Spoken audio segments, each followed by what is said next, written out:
Il arrive un moment dans la vie où l'on se rend compte que courir après l'argent ne suffit plus. Tu gagnes peut-être mieux ta vie qu'avant, mais tu ressens toujours ce vide, ce stress permanent, cette impression de ne jamais avoir assez. Tu veux réussir, mais tu sens que quelque chose échappe. C'est ce moment-là que j'appelle le point de bascule, celui où on réalise que l'argent n'est qu'un outil, et que la vraie richesse, c'est la paix intérieure, la liberté et la maîtrise de soi. Ce livre est né de cette prise de conscience. De mon observation de tant de personnes autour de moi, amis, collègues, entrepreneurs qui, malgré leurs revenus, restent piégés dans les mêmes boucles. Dette, pression sociale, comparaison, épuisement. Nous voulons tous une vie meilleure, mais trop souvent, nous portons un masque. Le masque de la réussite apparente, celui qui nous pousse à dépenser pour impressionner, à cacher nos peurs derrière des apparences de force. Mais tôt ou tard, ce masque tombe, et on découvre que le bonheur ne s'achète pas. Il se cultive. Ce livre n'est pas une simple leçon de finances personnelles. C'est un voyage, un chemin vers une transformation intérieure. Parce que la gestion de l'argent n'est pas qu'une affaire de chiffres, mais de mentalité, d'émotions et de valeurs. Si tu n'apprends pas à maîtriser ton rapport à l'argent, c'est lui qui te maîtrisera. Et si tu veux bâtir une vie d'abondance, tu dois d'abord apprendre à gérer ton monde intérieur. Je me souviens d'une discussion avec un ami un soir, à Dakar. Il gagnait très bien sa vie, avait une belle voiture, un bon poste.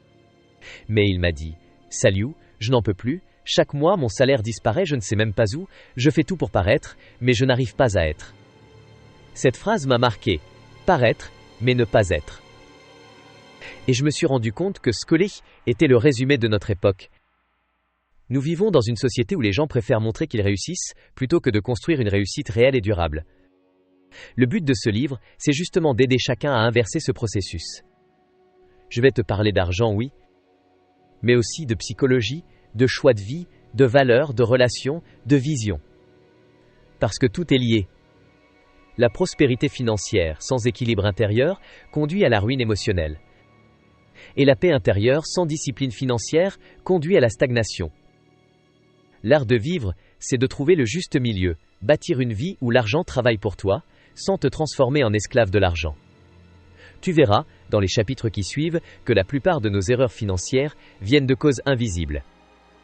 Nos émotions, nos habitudes, nos fréquentations, notre éducation. On nous a rarement appris à gérer l'argent avec sagesse. On nous a appris à travailler dur, à dépenser, à aider la famille, à se faire plaisir, mais rarement à investir, à planifier, à penser long terme.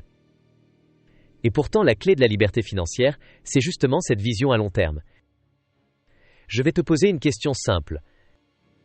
Si demain ton salaire s'arrêtait, combien de mois pourrais-tu vivre sans stress ? Pour beaucoup, la réponse est douloureuse. Mais ce n'est pas une fatalité. Car la liberté financière n'est pas réservée à une élite. Elle commence par un changement de mentalité, un choix de discipline, un nouveau regard sur la vie.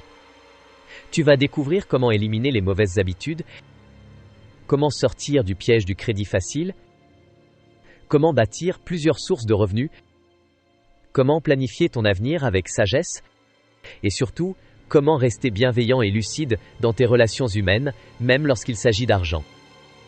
Parce que la prospérité n'a de sens que si elle élève les autres avec toi. Je crois profondément que l'Afrique regorge de talent, d'intelligence et d'énergie. Mais pour transformer cette énergie en prospérité, il faut d'abord changer notre rapport à l'argent. Arrêter de voir la réussite comme un moyen de se distinguer et la voir comme une opportunité d'élever la communauté. La vraie richesse, ce n'est pas ce que tu possèdes, c'est ce que tu transmets. Tu apprendras aussi à reconnaître les pièges invisibles, le besoin de validation, la peur du jugement, l'envie de paraître. Ces choses nous font perdre du temps, de l'argent et de la paix. Mais quand tu commences à t'en détacher, tu découvres une force nouvelle. Celle de vivre selon tes propres règles. Ce livre t'invite à enlever le masque. À regarder en face ton rapport à l'argent, sans honte, sans excuse, à te demander « Qu'est-ce que je veux vraiment ?» Est-ce vivre pour impressionner les autres, ou vivre pour m'épanouir pleinement ? Est-ce accumuler ou construire ? Est-ce survivre ou prospérer ? Tu verras, tout commence par un déclic. Une simple idée, un mot, une phrase, peut changer ta trajectoire. Et parfois il suffit d'un livre, d'un message, pour rallumer cette flamme intérieure. J'espère que ces pages joueront ce rôle pour toi. Alors détends-toi. Ouvre ton esprit et prépare-toi à un voyage où tu apprendras à mieux te connaître, à maîtriser ton argent et à redéfinir ta notion du bonheur. Parce que la vraie richesse, ce n'est pas celle qui brille. C'est celle qui élève ta vie tout entière.